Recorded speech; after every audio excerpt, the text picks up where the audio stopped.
I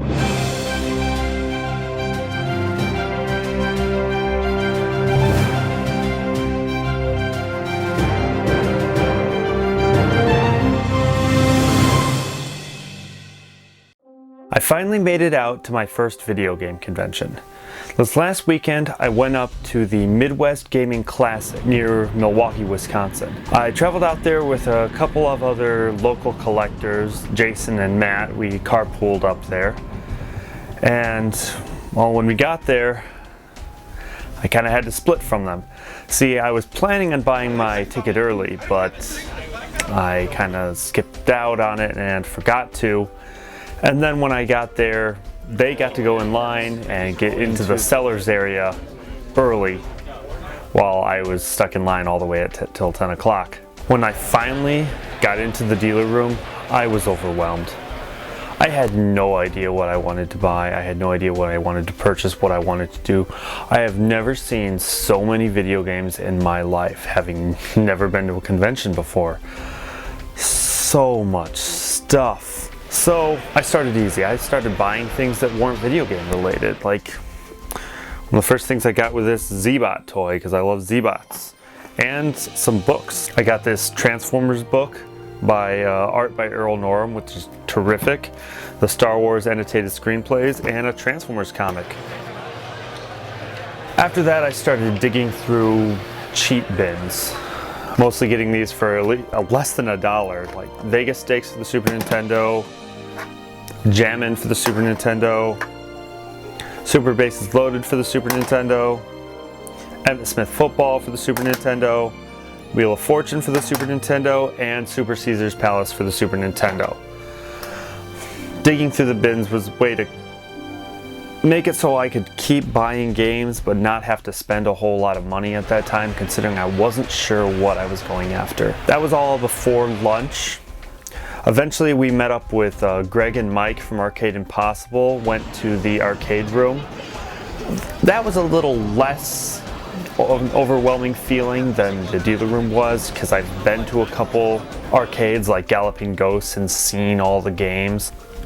Lunch was terrific. I got to try out this place called Fireside Subs. Spent a lot of time just bantering, eating. Probably spent more time there than any one particular place otherwise. Taste test. Oh wait, hold on, is that more sugar? Oh my god. That is a dinky ass coffee.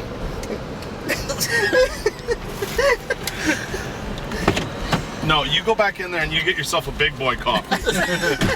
Perfect. That girl's cup is bigger than yours. What? Holy crap. Her glass was huge. Oh. Mom, Dad, stop fighting. We returned to the convention, went back to the sales floor. Then my wallet started opening up and I just started buying a lot more things. One thing I was particularly looking for was the Transformers Famicom game. Now, I had found it earlier before lunch, but someone had just beaten me to it and grabbed it before I could. Well, I at least got it. It was a little bit more than that first one I saw, but I was happy with the purchase. Otherwise, it was mostly Super Nintendo heavy. I did get the Mega Man Legacy Collection for 3DS, about half of what it retails for new, so a pretty good used price. Game Genie for the Sega Genesis. Lethal Enforcers for Super Nintendo.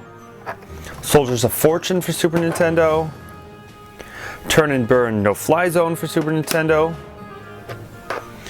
Kablooey for Super Nintendo, which I had to do a little stunt to get. I only had $3 left at the time when I bought Kablooey, so I asked, what would it take for me to get this for $3? The place I bought it from has a YouTube channel that they like showing off people doing stunts, doing weird things, embarrassing things to get money off games. So I'm like, okay, it's $5, I'll ask for $3.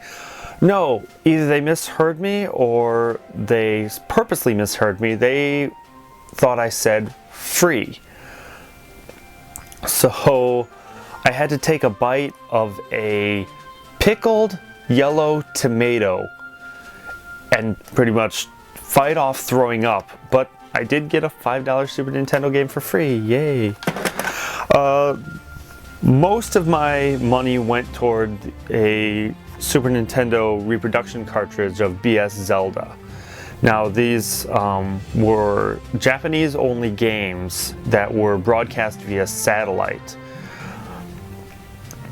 I've never had a chance to play them. You can only ever emulate them, so seeing it in cartridge form, I've actually already played this a little bit. It's a lot of fun. Now, at that point, I was pretty much done shopping, so I decided just to keep hanging around, talking. I wasn't going after anything. I know Gregg was looking for a Game Boy game, so I kept looking for it, but I wasn't able to find it. Some Game Boy games I was looking for myself were the Info Genius collection. They're like apps, I guess is the best way to put them, like a travel helper, a spell checker, translation guides. I've been kind of wanting to get them all because they're just so crazy that they exist. However, I didn't see any of them, and every time I asked around, most people were like, I've never even heard of those, so eventually I'll track them all down. But the one game I really was looking for was Ogre Battle for the Super Nintendo. I didn't expect to buy it because it is a very pricey game, but I just wanted to see it. That was that one game that I used to call around to Toys R Us's and such to see if they had in stock, but they never did. I wanted that game when I was younger and I never got it, and I still want that game and I still don't have it, and now it's more than it was new. It was cool seeing all these other rare games that I'd never seen before. I saw a PAL version of Stadium Events, a Flintstones at Dinosaur Peak, RC Pro-Am 2, Mega Man X3, a whole lot of Mega Man Soccers all over the place. And none of them seemed to be selling, so I think those were priced a little high. But just seeing all the games, being around all the games was really a cool experience, finally seeing them with my own eyes. Now Jason and I eventually went downstairs to some of the other arcade rooms that some of the other nearby arcades were putting on, like Galloping Ghosts and Star Worlds. Played a little bit, checked out around, just had some fun. Played a Vectrex for the first time. It was like a lunar lander type level, and I was not very good at it, but I eventually did land once. I did it once. Last thing we did, we went through the game room. I played some pinball. I didn't want to wait in any lines. Some of the other guys all waited in line for like the new Ghostbusters or some of the other more popular games, but I was not in a line waiting mood. There were so many open games, I just kept going from open game to open game to open game.